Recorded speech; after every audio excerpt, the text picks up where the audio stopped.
का बहुत बहुत धन्यवाद। आप दोनों माध्यम से हमारे बीच में आज जुड़े हुए हैं। ये आर्य समाज के प्रांगण में हमारे बीच में लोग हैं और जो बाहर से हमारे बीच में लोग जुड़े हुए हैं, उन सभी का स्वागत है। और आजकल ठंड में एक नई चीज देखने को मिली है कि लोग इस टाइम घर में कम देख रहे हैं, लेकिन पिछली दफा वाला जो हमारा इशू गया था उसको फेसबुक के अंदर 730 लोगों ने देखा, 730। तो मतलब लोग अपनी कन्वीनियंस पे, आप अपने देख लो कि कितने लोग देखने वाले हैं। अपनी कन्वीनियंस पे 730 लोगों ने उसको देखा। बाद में है जी, बाद में, हाँ जी, है जी, हाँ हाँ, नहीं यहाँ तो खैर अब क्या गिनती, मतलब वो छोटा मोटा है। हाँ, तो आज हमारे बीच में है आचार्य वीरेंद्र विक्रम जी, और स्थानीय लोग जो हैं वह तो सभी जानते हैं, अमेरिका में भी देख रहे हैं, सभी का परिचय है। लेकिन आचार्य जी पतंजलि से भी जुड़े रहे और उत्तर प्रदेश के जो योग संस्थान है उससे भी जुड़े रहे, और आजकल आर्य समाज ग्रेटर क्लास से आप उनके जो प्रमुख, क्या कह सकते हैं जी हम, पुरोहित तो छोटी चीज होगी जी आजकल उनके जो प्रमुख विद्वान हैं उस रूप में हमारे बीच में है। और आज का जो हमारा विषय है, जीवन के लिए संपूर्ण ग्रंथ सत्यार्थ प्रकाश। मतलब कोई एक अध्याय की बात नहीं कर रहे या किसी और की बात नहीं कर रहे, कि टोटेलिटी में कितना, हर चीज उसमें क्या क्या, हर चीज उसमें है, वो थोड़ा थोड़ा थोड़ा थोड़ा आपको सब कुछ आइडिया हो जाएगा। और फिर हो सकता है कि आपका दिल करे। वैसे मैंने कुछ पुस्तकें आप लोगों को दी हैं सत्यार्थ प्रकाश की, वेरी सिंपल, कोई संस्कृत नहीं है और उसमें कुछ नहीं है, सिर्फ एक ऐसे होता है, हर एक अध्याय का एक ऐसे। तो वो आप पढ़ोगे तो आपको जरा जल्दी समझ भी आएगा और अच्छा भी लगेगा। एनी हाउ, राजकुमार सिंगल जी को स्पेशल वेलकम कर दीजिए। अच्छा, राजकुमार सिंगल जी हमारे बीच में, वो बहुत ही रेगुलर हैं और उनकी मैडम भी साथ में रहती हैं, तो उनका भी बहुत बहुत स्वागत है। और प्रभा सरीन जी भी बहुत टाइम से हमारे बीच में हैं, और वो बिल्कुल टाइम से 7 बजे बिल्कुल अटैच हो जाती हैं। राज लूथरा जी हैं हमारे साथ, और सिंगल साहब आज अच्छा स्मार्ट लग रहे हैं, ब्लू एंड रेड कॉम्बिनेशन में बहुत बढ़िया लग रहे हैं। आप सभी का स्वागत है। चलिए, धन्यवाद जी।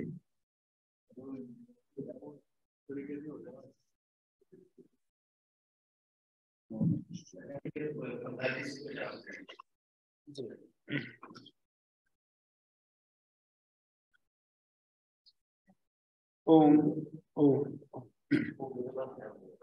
आप सभी से प्रार्थना है कि हम सब एक बार अपनी चित्त वृत्तियों को एकाग्र करने के लिए पवित्र ओम की ध्वनि का नाद करेंगे, लंबे गहरे श्वास के साथ। ओम।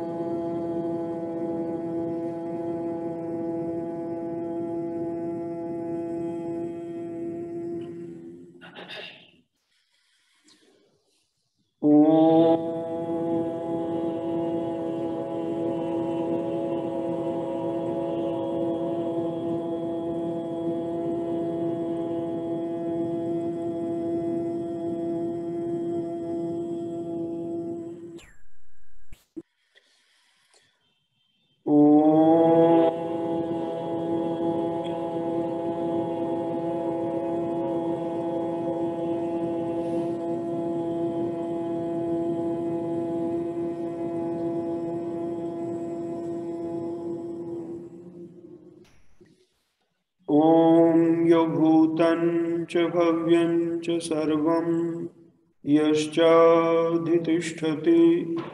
स्वर्यस्य च केवलं तस्मै ज्येष्ठाय ब्रह्मणे नमः। ओम नमः शंभवाय च मयो भवाय च नमः शंकराय च मयस्कराय च नमः शिवाय च शिवतराय च। ओम शांति शांति शांति।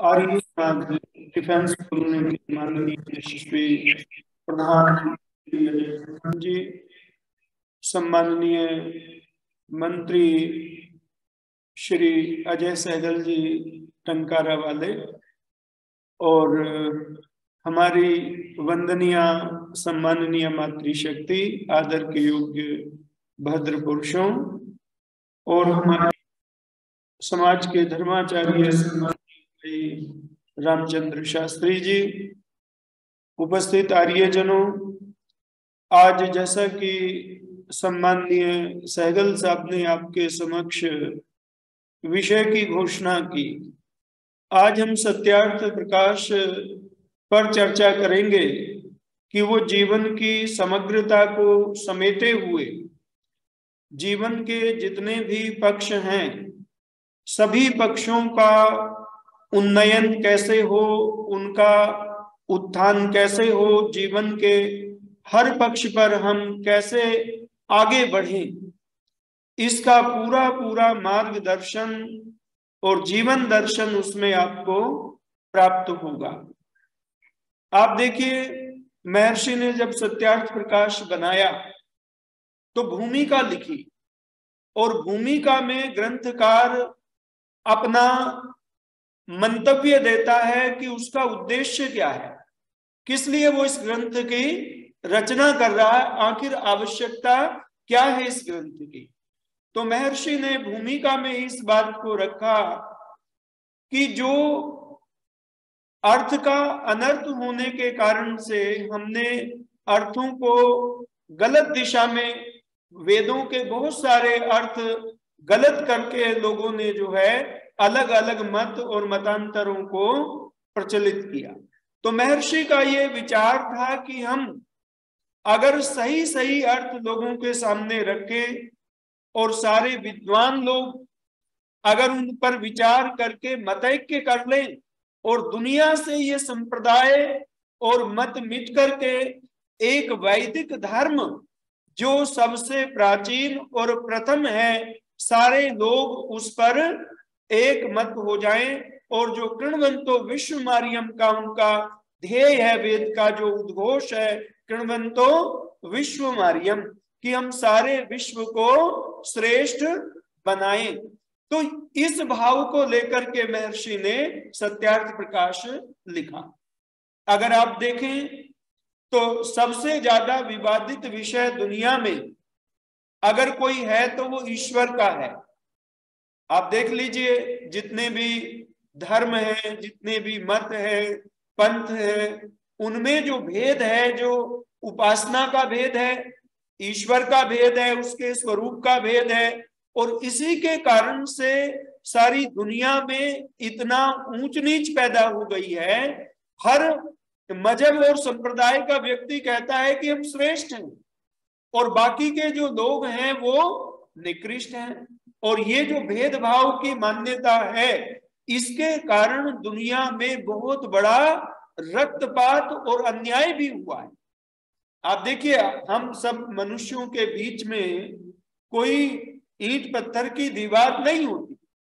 अगर कोई दीवार है तो वो विचारों की दीवार है, उसी ने लोगों को अलग अलग किया हुआ है, अलग अलग इतने प्रकार के मत लोगों के खड़े हुए हैं। एक शायर ने कहा था, इतने दिन हुए तो भी दिले हमदम नहीं मिलते, घरों से घर मिले हैं पर दिलों से दिल नहीं मिलते।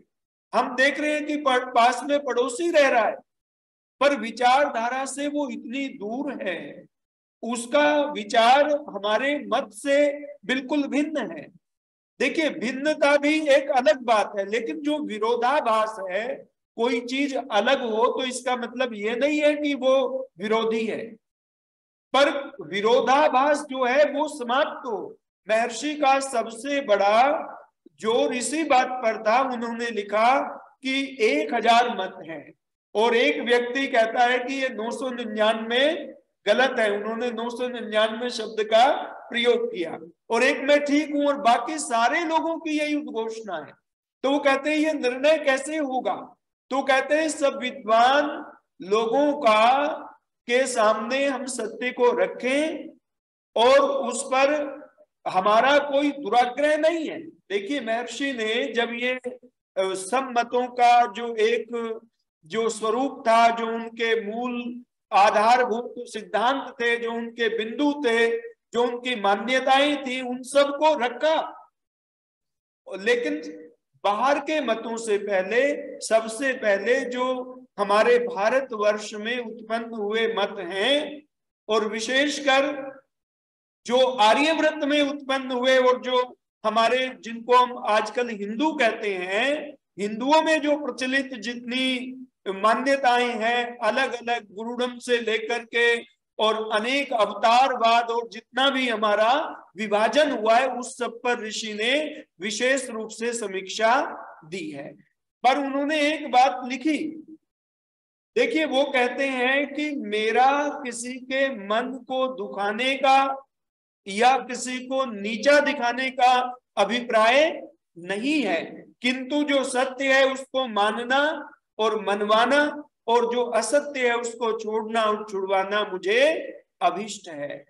देखिए सत्य के प्रति महर्षि का जो आग्रह था वो कितना प्रबल था। वो हमेशा इसी बात पर जोर देते हैं कि भाई हम सत्य को माने। ग्रंथ का नाम भी क्या रखा?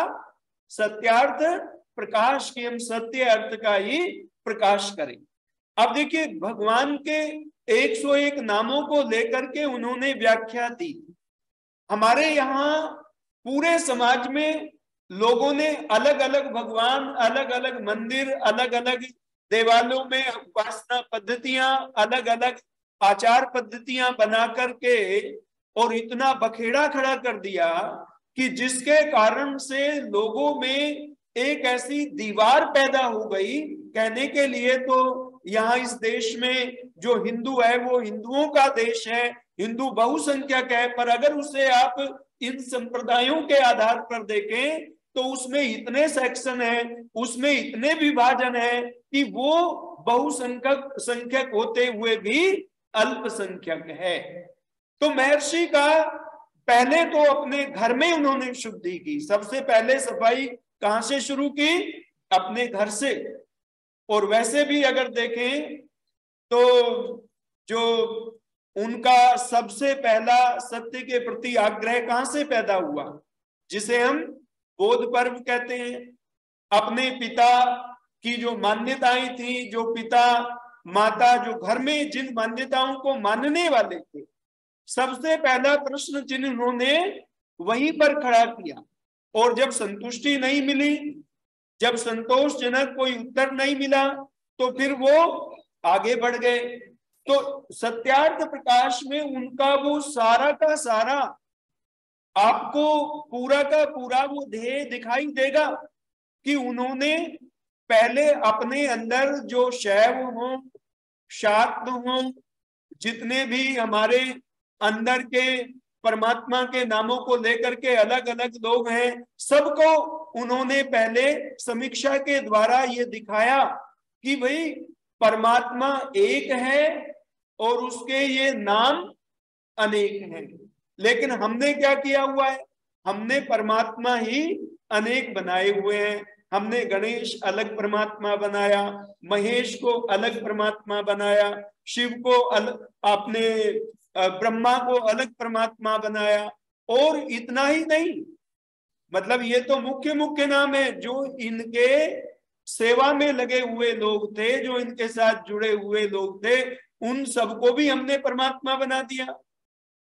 जैसे रामचंद्र जी को तो अवतार मानते ही हैं, पर हनुमान है तो हनुमान की भी, अब वो बालाजी, कोई छोटे बालाजी, कोई बड़े बालाजी, इस प्रकार से उनके भी बहुत सारे अलग अलग मत और संप्रदाय शुरू हो गए। तो ये हमारे समाज में जो विकृतियां पैदा हुई वो इसलिए कि हमने ये वेद का जो वाक्य था जिसमें महर्षि ने सत्यार्थ प्रकाश में उसको उद्धृत करके कहा कि वो परमात्मा एक है और उसके नाम अनेक हैं, पर हमने क्या मान लिया, जितने नाम है उतने ही परमात्मा है। तो इसलिए उन्होंने हर नाम की व्याख्या की और व्याख्या करके सिद्ध किया कि ये सारे नाम परमात्मा पर ही घटित होते हैं। फिर परमात्मा के विवाद से वो थोड़ा आगे निकल करके इस बात को वहां बहुत सारे प्रमाणों से सिद्ध करके, ऐसा नहीं है कि केवल उन्होंने अध्यात्म की ही बात की हो, उसके आगे फिर वो सीधे शिक्षा पर आ गए, संतानों की शिक्षा पर आ गए। दूसरे समुल्लास में महर्षि ने संतानों को किस प्रकार से शिक्षा दें, कैसे उनके चरित्र का निर्माण करें, अच्छे संस्कार देकर के माता पिता आचार्य जैसे अपने बच्चों को सुसंस्कारित बनाए, और कौन से ग्रंथ पढ़ें और कौन से ग्रंथ नहीं पढ़े, ये पठन पाठन की व्यवस्था फिर तीसरे समुल्लास में दी। आर्ष अनार्ष का जो विषय है ये फिर आगे रखा, और उसमें ब्रह्मचर्य के साथ में किस प्रकार से ब्रह्मचारी और ब्रह्मचारिणी विद्या को प्राप्त करते हुए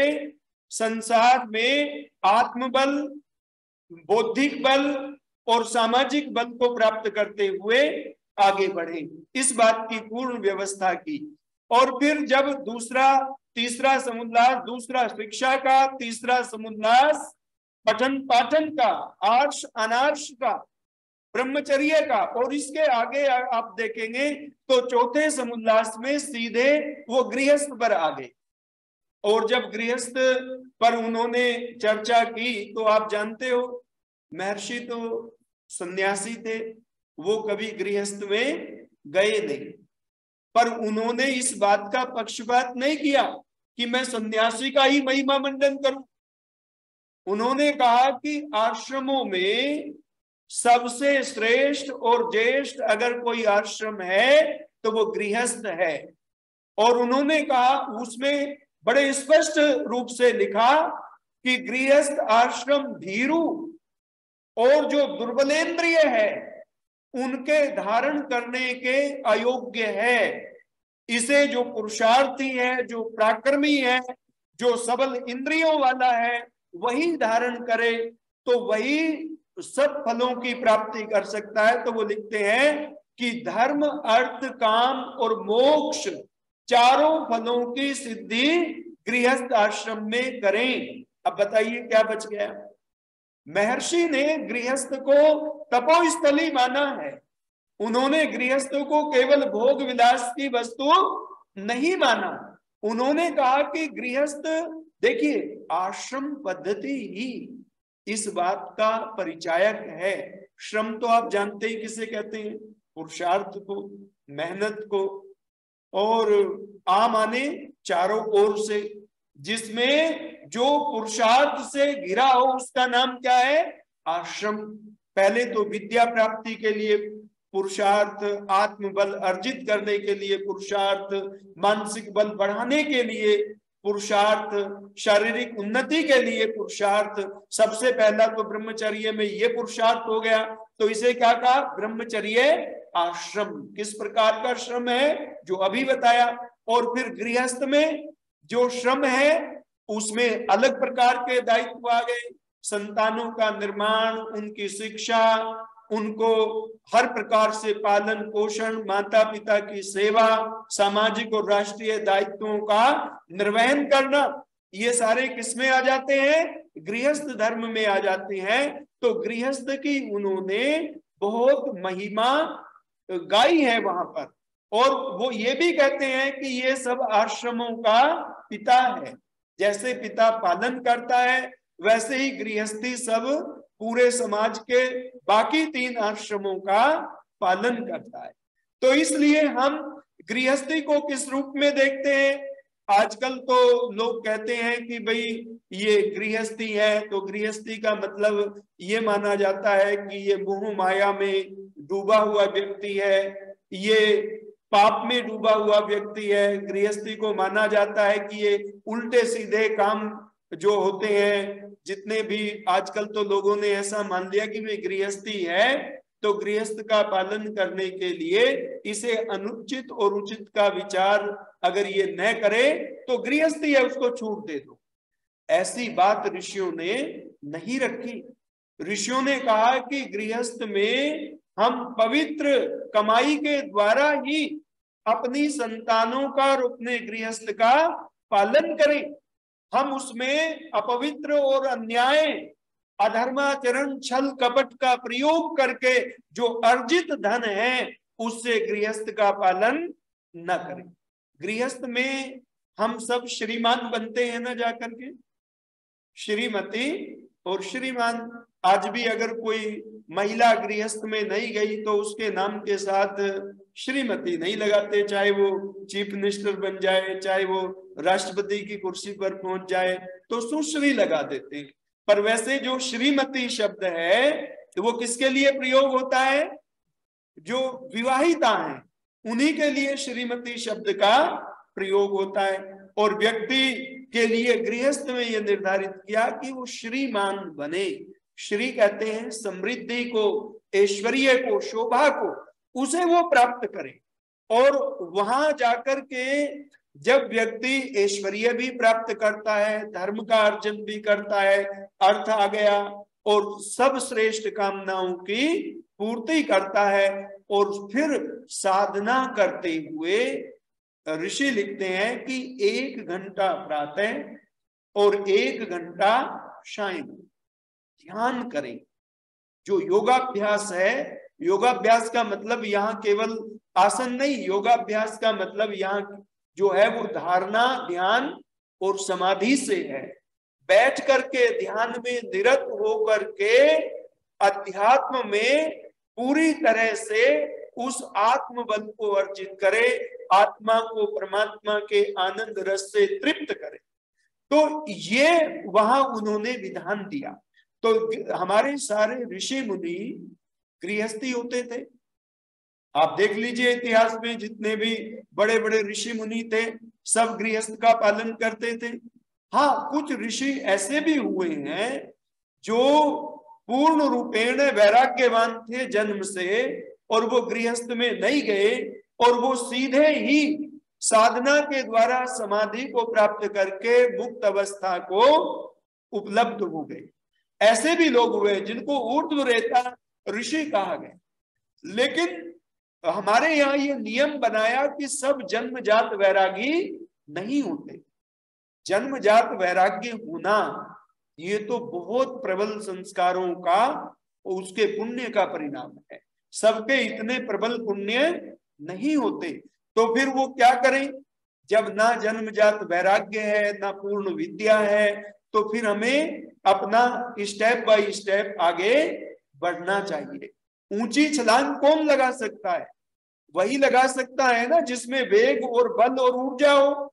तो वो संस्कारों से प्राप्त होती है। आत्मबल और जो अंदर की हमारी पुण्यों का बल है वो एक जन्म का ही नहीं होता, वो जन्म जन्मांतर का संचित प्रताप होता है। इसलिए यहाँ पर महर्षि ने गृहस्थी को भी महिमा मंडित किया। और उन्होंने गृहस्थी के ऊपर जो ये सबसे गुरुतर भार है, कौन सा?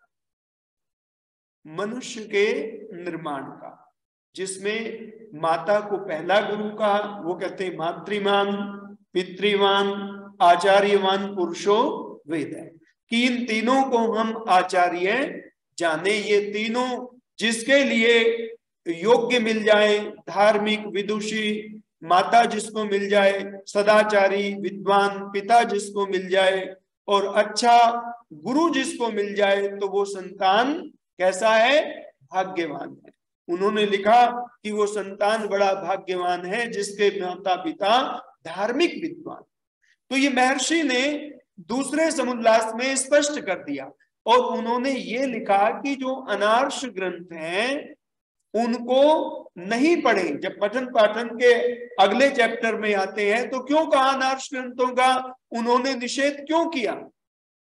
उन्होंने इसलिए निषेध किया कि वो अविद्या के ग्रंथ हैं, उनके पढ़ने से हमारे अंदर जो अवतारवाद है, जो जड़ पूजा है, जो श्राद्ध है, जो पितरों का और जो अनेक प्रकार का जो ये काल्पनिक रूप हमने बना दिया है स्वर्ग का और नर्क का, देवों का, राक्षसों का, भूत का, प्रेत का, हमने नहीं समझा कि वास्तविक देव कौन है। हमने तो समझा कि ऊपर कोई इंद्रलोक है, ऊपर कोई स्वर्ग है और वहां उसका अधिपति कोई इंद्र बैठा हुआ है, उसकी सभा लगती है, वहां अप्सराएं रहती है, एक और यम है, उसका नरक है और वहां पर भी यातना देने के बड़े बड़े साधन हैं। तो लोगों को भयभीत किया हुआ है, जबकि ऐसा कोई यमालय भी नहीं है और ऐसा कोई स्वर्ग भी आकाश में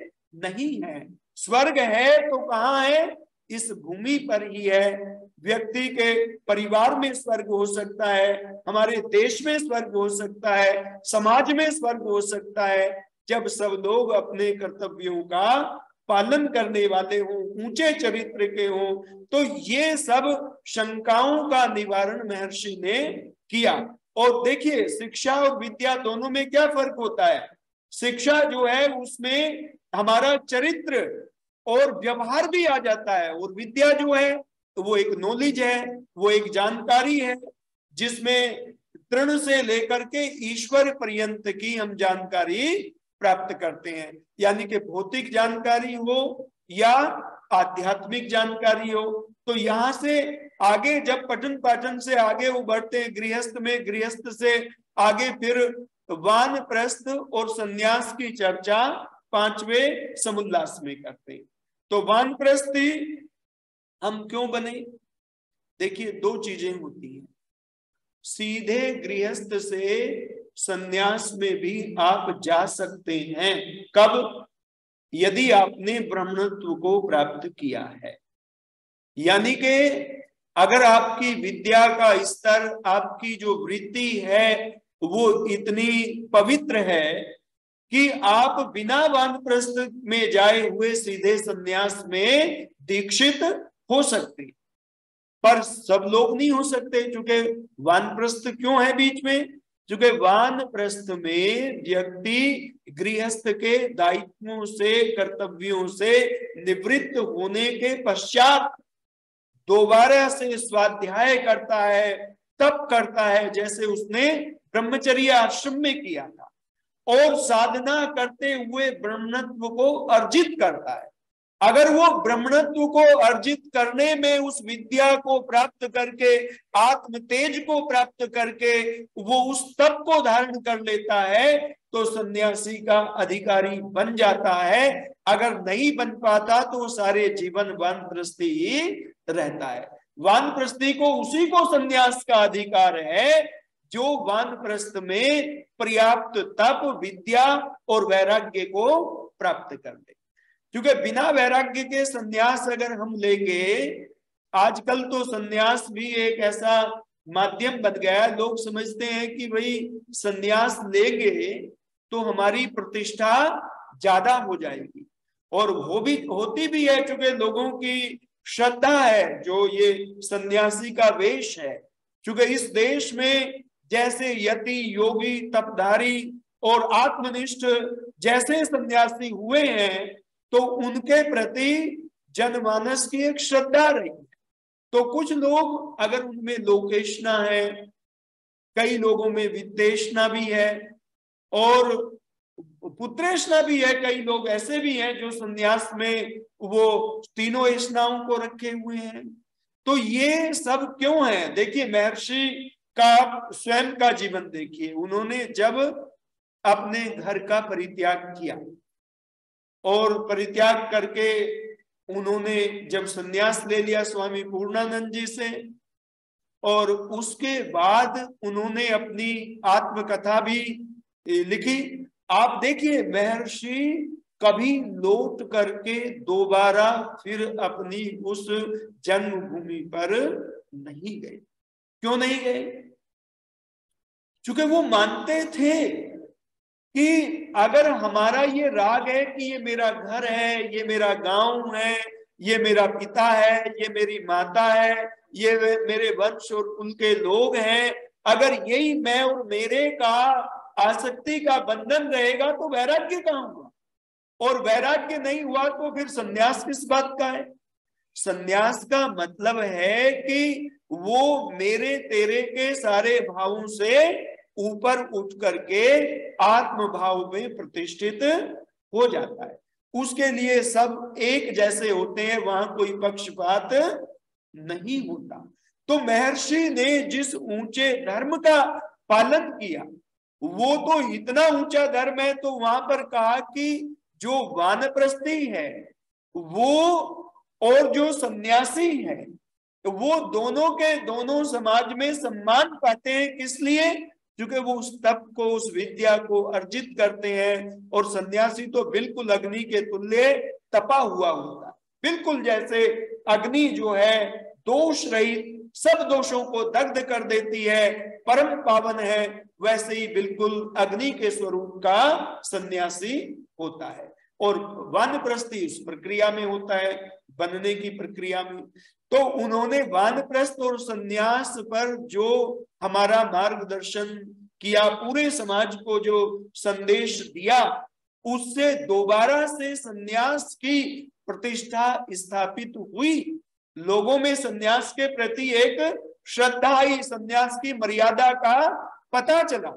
और उसके उपरांत उन्होंने फिर जो है आगे इस बात को रखा कि हम किस प्रकार से अपने समाज में एक संतुलन बनाए कि सारा सम्मान हम केवल और केवल भौतिक उपलब्धियों को न दें। हालांकि सन्यासी के लिए तो ये लिख दिया कि वो सम्मान की कामना विष के तुल्य करे, पर गृहस्थियों के लिए क्या विधान किया कि वो सन्यासी को उच्च कोटि का सम्मान दे। विद्वानों को, सन्यासियों को, तपस्वियों को, साधकों को, योगियों को हम क्या दें? सम्मान दें। पर योगियों के लिए क्या लिखा कि वो सम्मान की इच्छा विष के तुल्य करें, यानी कि सम्मान की इच्छा अंदर से बिल्कुल त्याग देवें और इच्छा न ही करें। जैसे विष को हम त्यागते हैं उस प्रकार से। तो इतनी कठोर वर्जना उन्होंने यहाँ पर की है, तो ये कोई मामूली बात नहीं है, ये बहुत बड़ी बात है। इसलिए मैं ये बात कहता हूं कि उन्होंने जो आश्रमों की मर्यादा थी, जो तार तार हो गई थी, उसको दोबारा से फिर स्थापित किया। 5वें समुल्लास में 6ठे में फिर राजधर्म लिखा।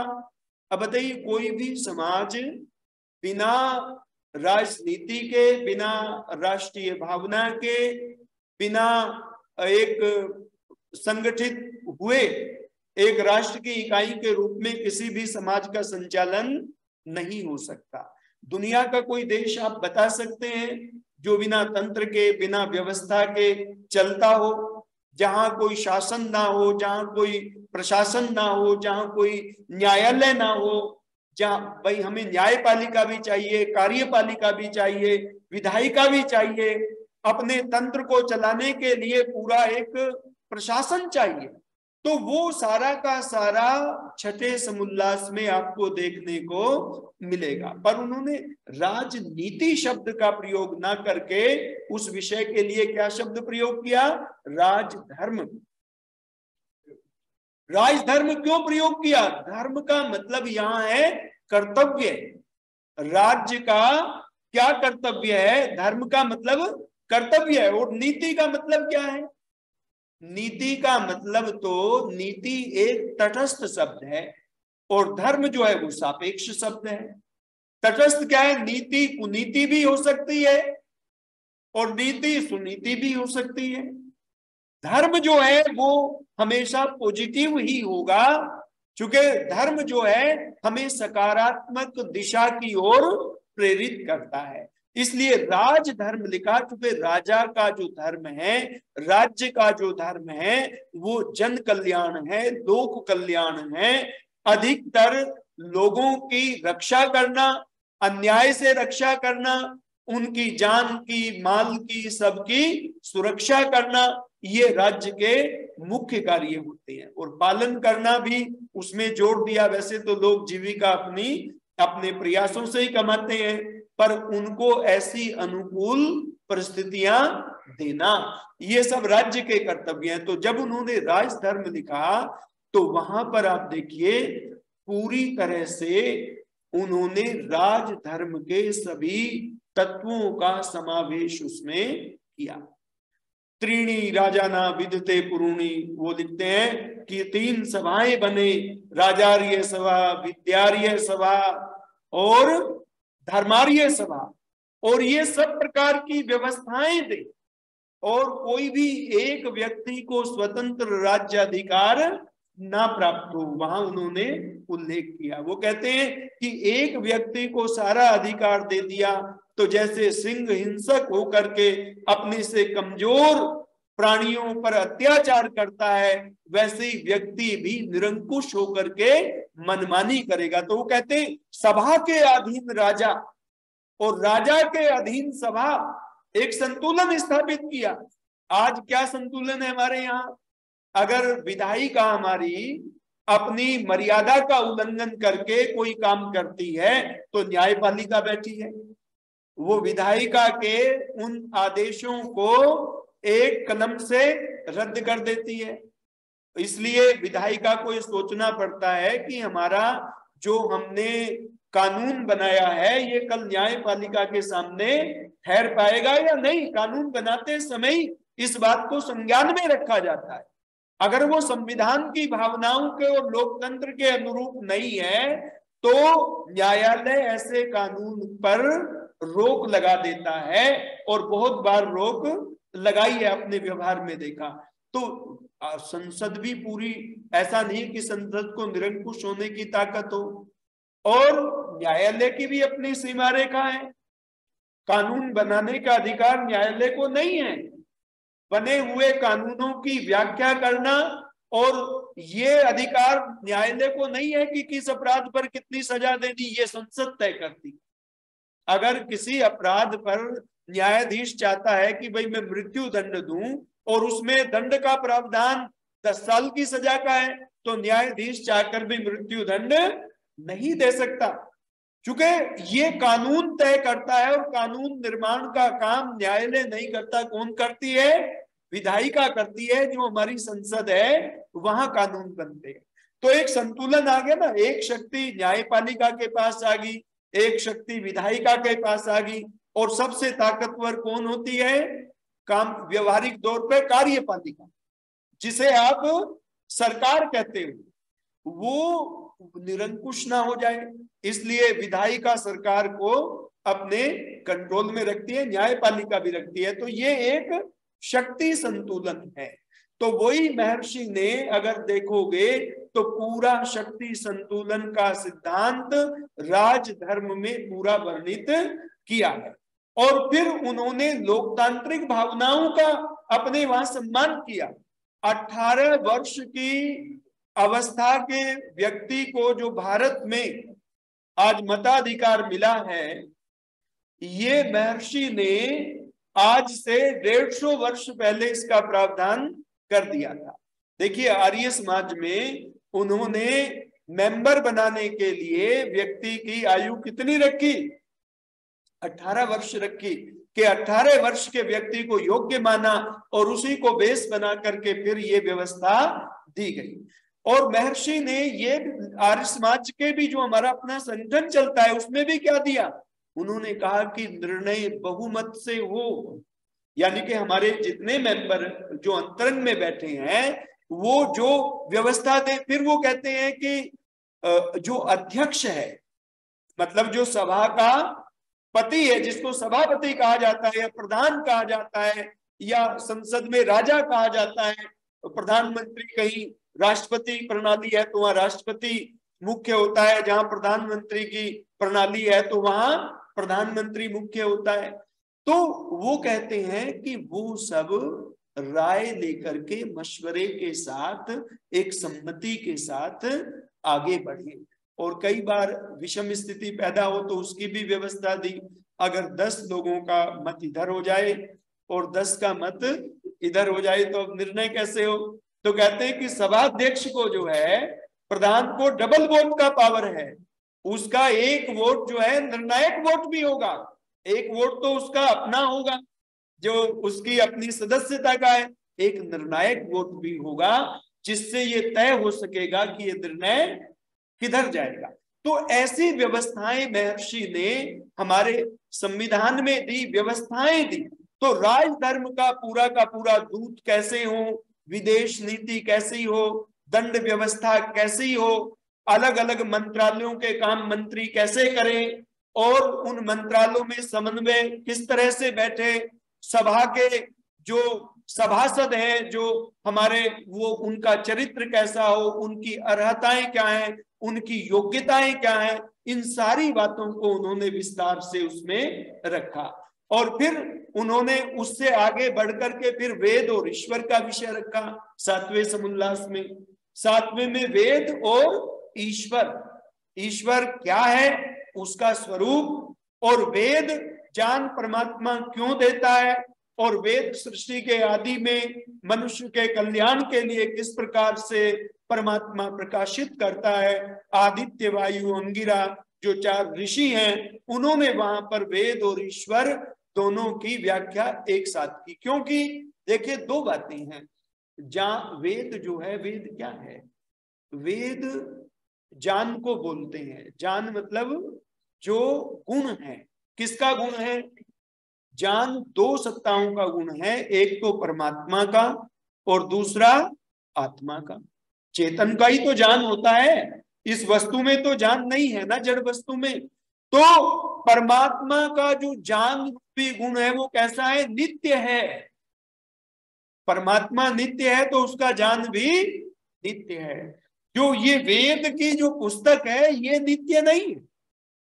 महर्षि से प्रश्न किया किसी ने कि भाई ये जो वेद का पुस्तक है क्या इसकी भी पूजा करें? उन्होंने कहा नहीं, ये तो कागज की और शाही की बनी हुई पुस्तक है, ये तो जड़ है, ये पूजा के योग्य नहीं है। बल्कि जो ज्ञान परमात्मा का, उसके, चूंकि परमात्मा सर्वव्यापक है, कण कण में व्याप्त है, तो उसका ज्ञान भी सर्वत्र उपलब्ध है। उसे ढूंढने के लिए कहीं जाने की आवश्यकता नहीं है। योगी पुरुष तो जब समाधि में जाते हैं तो परमात्मा के ज्ञान और आनंद दोनों में निमग्न हो जाते, तो वो सदा सर्वदा सब लोगों को हमेशा उपलब्ध है, कभी भी अनुपलब्ध नहीं था।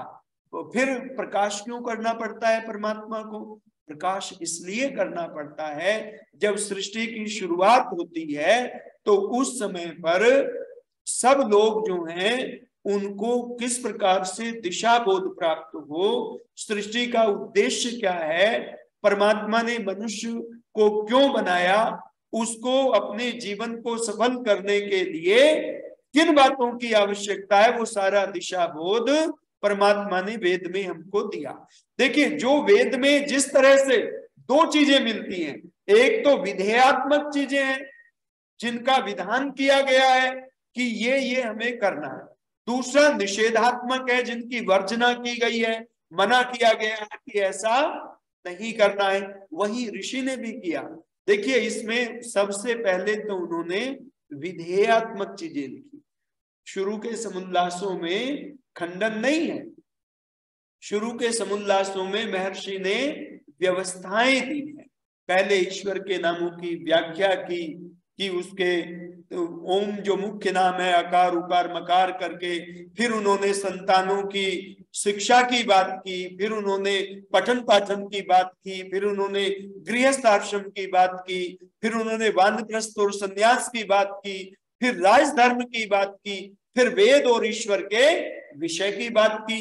तो इस तरह से उन्होंने पूरा तारतम्य जो है वो देकर के चले हैं। फिर उसके आगे वो ये भी गुत्थी सुलझाते हैं कि सृष्टि की 8वें समुल्लास में सृष्टि की उत्पत्ति, स्थिति और प्रलय, तीनों चीजों को लेकर के कि सृष्टि उत्पन्न होती है तो कितने दिन के लिए उत्पन्न होती है, जब ये सृष्टि बनती है तो उन्होंने सृष्टि की आयु को लिखा, जो 4 अरब 32 करोड़ वर्ष की सृष्टि है।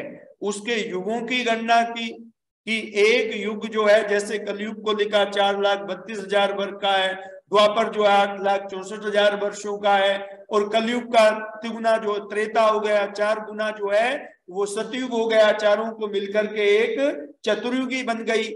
ऐसी ऐसी 71 चतुर्युगी मिलकर के एक मनवंतर बन गया, और ऐसे ऐसे 14 मनवंतर बन करके एक सृष्टि की आयु बनती है, जिसको उन्होंने वहां पर ब्रह्म दिन कहा है। और इतने ही दिन का फिर प्रलय होता है। तो सृष्टि की उत्पत्ति, सृष्टि की स्थिति और प्रलय, उन्होंने तीनों स्थितियों का वर्णन वहां पर किया। और सृष्टि की रचना क्यों करता है परमेश्वर, वो भी दिया। कई लोगों ने वहां प्रश्न उठाया महर्षि ने कि भाई अगर परमात्मा दुनिया को नहीं बनाता तो ये बखेड़ा खड़ा नहीं होता, सब बड़े आनंद में रहते। तो ऋषि कहते हैं कि ये प्रमादियों की बातें हैं।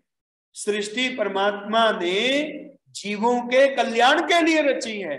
अगर परमेश्वर हमको ये मानवोचित देह न देता, ये मानव की दिव्य देह न देता, तो क्या जीव होने मात्र से हम बोध को प्राप्त कर सकते थे?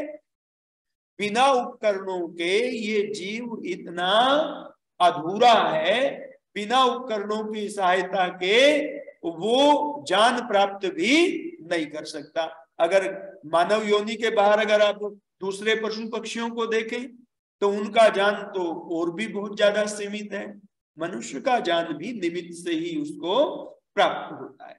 इसलिए परमात्मा ने ये जीव का कल्याण करने के लिए कि वो मोक्ष का सुख भी प्राप्त कर सके, आत्मबोध को प्राप्त कर सके, अगर सृष्टि नहीं बनाते तो सब जीव सुप्तावस्था में अबोध, अज्ञान और तम की स्थिति में पड़े रहते। उनका होना और ना होना भी समझो बराबर हो जाता। तो इसलिए परमात्मा ने सृष्टि बनाकर जीवों पर उपकार किया है। तो फिर इससे आगे वो नवम समुल्लास में जाते हैं तो वहां बंध और मोक्ष की बात करते हैं, विद्या और अविद्या की बात करते हैं कि बंधन किसे कहते हैं, मोक्ष किसे कहते हैं। जो जीवन का परम लक्ष्य है मोक्ष, उसकी बात करते हैं। विद्या का स्वरूप अविद्या, उसकी इतनी सुंदर व्याख्या महर्षि ने वहां पर की है। और मुक्ति के जो साधन हैं, किन साधनों से हम मुक्ति तक पहुंच सकते हैं, मुक्त किससे होना है? दुखों से। 3 प्रकार के जो दुख हैं, आदि दैविक, आदि भौतिक, आध्यात्मिक, उन सारे कष्टों को निर्मूल कर देना। अतः त्रिविध दुख अत्यंत निवृत्ति अत्यंत पुरुषार्थ है, जो सांख्य का वो वहां उन्होंने रखते हुए ये सारी चीजें रखी। तो ये विषय नवम में रख दिया। अब दसम समुल्लास में जब आए तो वहां उन्होंने आर्यव्रत देश में उत्पन्न हुए स्वदेश में जितने भी मत मतांतर हैं उन सब की फिर समीक्षा की। और इनकी समीक्षा ये बहुत लंबा हो गया, चूंकि कारण क्या था, चूंकि यहाँ मती बहुत है, थोड़ी थोड़ी लेखनी भी चलाई, फिर भी ये समुल्लास बड़े होते चले गए। 11वां समुल्लास तो और भी बड़ा हो गया।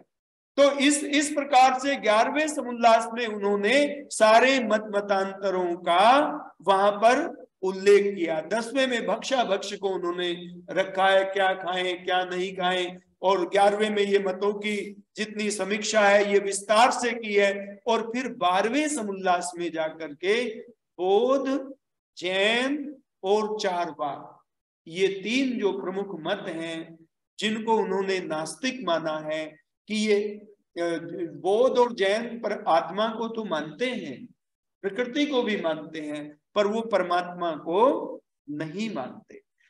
चारवाक जो है वो आत्मा को भी नहीं मानता, वो केवल प्रकृति को ही मानता है। उसका तो वो दिया ना, जिसमें कहा कि यावत जीवम सुखम जीवेत ऋणम कृत्वा घृतम पिबेत, जब तक जियो सुख से जियो, ना कोई पुण्य है, ना कोई धर्म है, ना कोई आत्मा है, ना कोई परमात्मा है, ना कोई लोक है, ना कोई आगे का परलोक है। तो वो कहते हैं कि जब तक आदमी प्रकृति से पैदा होता है और मरने के बाद इसी में समाप्त हो जाता है। तो वो किसी भी चेतन सत्ता को स्वीकार नहीं करते।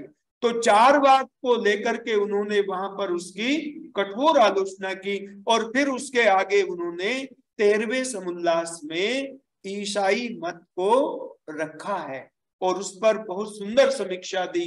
फिर 14वें में इस्लाम को रखा। अब देखिए ये दोनों बाद में रखे, ईसाई और इस्लाम सबसे पहले अपने घर में उन्होंने झाड़ू लगाई। तो लेकिन वैश्य नहीं, उन्होंने कहा कि अगर मेरे ग्रंथ में आप कोई परिवर्तन करना चाहते हैं या आप ये देखते हैं कि मैंने कुछ गलत लिखा है, तो कहते हैं कि मैंने ये तर्जुमे आपकी कुरान से लिए हैं, बाइबिल से लिए हैं और पहले, और ये उन लोगों के जो अनुवाद है, ट्रांसलेशन है, जो आपके माने हुए विद्वान है, उस समय के जो अच्छे विद्वान थे, बोले पहले वहां परिवर्तन करो, उनके ग्रंथों में चेंज करो, फिर यहाँ चेंज करने की सोचना। तो उन्होंने कोई भी चीज दुराग्रह से नहीं लिखी। यही कारण था कि सत्यार्थ प्रकाश पर जिन लोगों ने भी अभियोग चलाए, मुकदमे चलाए, कुछ विवाद खड़े किए, वो सब ध्वस्त हो गए। क्योंकि कोर्टों ने जब ये देखा, अदालतों ने देखा कि जो व्यक्ति ये घोषणा कर रहा है सत्यम बुरियात प्रियम बुरियात, कि मैं सत्य बोलूंगा, रितम वदिष्यामि सत्यम वदिष्यामि, कि मुझे सत्य बोलना है, रित बोलना है और मैं इसके अलावा और कुछ भी नहीं कहूंगा, जिसकी ये प्रतिज्ञा है, वो कैसे किसी पर दुराग्रह कर सकता है। तो जो सत्यार्थ प्रकाश को शुरू से लेकर के आखिर तक पढ़ता है, उसकी ये सारी धारणाएं बदल जाती है। और कितने लोगों को बदला, समय नहीं है कि मैं आगे बढ़ूं, पर मैं आपको बताता हूं कि ये ऐसा क्रांतिकारी ग्रंथ है, हम सब भी उसे पढ़ करके ही आर्य सिद्धांतों को समझ पाए, आगे बढ़े, बहुत लोगों का जीवन परिवर्तित हुआ। तो इस महान ग्रंथ को मेरा तो ये निवेदन है कि एक बार आप अवश्य पढ़ें, आपके अंदर तार्किकता पैदा होगी, सिद्धांत के प्रति एक निष्ठा पैदा होगी और हम सत्य असत्य का निर्णय करने में जो बेसिक चीजें हैं वो हमें उपलब्ध हो जाती हैं। तो ऋषि की ये एक ऐसी धारदार तलवार है जो असत्य को काटती है और सत्य का मंडन करती है। मैं अब मेरे साथ और हमारे सत्संग में देखिए, यहाँ तो आप काफी लोग बैठे ही हुए हैं, लेकिन जो लोग जैसा हमारे चौहान साहब कह रहे हैं कि यूएस से भी लोग जुड़े हुए हैं, दूसरी जगह से देश विदेश से जितने भी हमारे दर्शक हमारे साथ में जुड़े हुए हैं, हम सबका अभिनंदन करते हुए, सब लोगों का साधुवाद करते हुए कि आप इस ज्ञान चर्चा में जो ऋषि दयानंद और उनके सत्यार्थ प्रकाश के विषय को लेकर के यहाँ चर्चा हुई है, उसमें आप सब लोगों ने अपनी सहभागिता की। मैं आप सब लोगों का अभिनंदन करते हुए बहुत बहुत धन्यवाद करता हूँ और आशा करता हूँ कि इस ज्ञान चर्चा में आप आगे भी लगातार ऐसे ही बने रहेंगे। बहुत बहुत धन्यवाद आप सभी।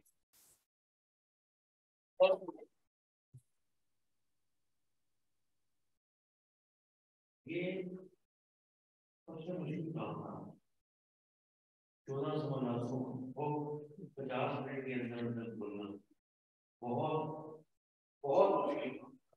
लेकिन मैं सरलता से और अपनी दृढ़ता से उन्होंने सब कर दिया। और मैं आप सबसे रिक्वेस्ट करूंगा कि मैं हर हफ्ते टीकों में दोबारा की रिकॉर्डिंग जो है दे देता हूँ। आप उसको 2-3-4 दफा बड़े प्यार से आराम से रिपीट करके दीजिए, ठीक है। और जो मेरे पास पुस्तक है सरल वाली, वो 250 रुपए की है, लेकिन मैं आजकल दे रहा हूँ, लेकिन जो मांगता है उसे देता हूँ, अपने आप किसी को ले देता हूँ। तो आप में किसी की ऐसी इच्छा हो तो आप मेरे से ले देना। मैं संस्कृत नहीं है और कोई चीज नहीं, इसमें हिंदी ही, ठीक है ना, उसको आप मेरे से ले सकते हैं। तो आचार्य जी का बहुत बहुत धन्यवाद।